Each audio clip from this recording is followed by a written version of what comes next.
All right, we are in Newcastle, Pennsylvania today along the banks of the beautiful Neshannock Creek, and I'm hiking along a sort of a hiking biking path that was converted from an old rail line.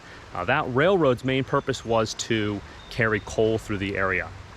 Now, the coal was used as fuel for the iron furnaces that sort of dot all over western Pennsylvania. You can check out my video on a couple furnaces in Lawrence County right up here. Please do that.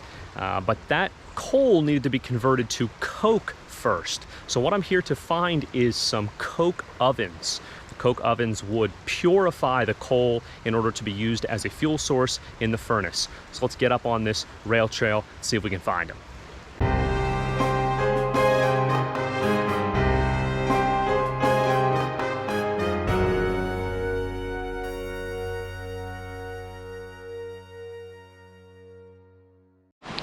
So this rail trail actually goes all the way up through Lawrence County. If you're in Volant, Pennsylvania, there's some shops in some old rail cars. That is right where the railroad used to run. And there's actually a path that goes down along the creek up there in Volant you can hike on, and that's on an old rail.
You can tell you're in the right area when you find old railroad ties here, and then you find some nice just deposits of coal and waste from the time. Pretty cool. So here are the ovens. They were not hard to find. They're maybe 10 or 20 yards off the trail. If you come down here, they're super easy to spot.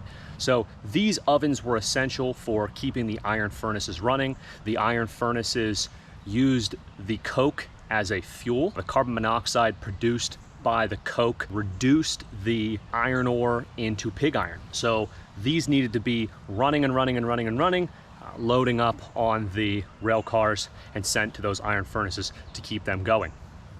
What happened here specifically was that they would load these with coal, they would light them, and they'd keep them burning for 2 or 3 days. Sometimes you could actually light one oven off the one next to it. They were hot enough that this coal would just spontaneously combust from the heat. After the coal was cooked, you would have coke, and that coke was more carbon dense and without impurities than the coal was. And so it was a better fuel source. It could burn hotter in the furnace to get that iron melted faster. So these furnaces and most furnaces in western Pennsylvania are in this beehive pattern. This is actually a double beehive. There's another row backed up against here on the other side.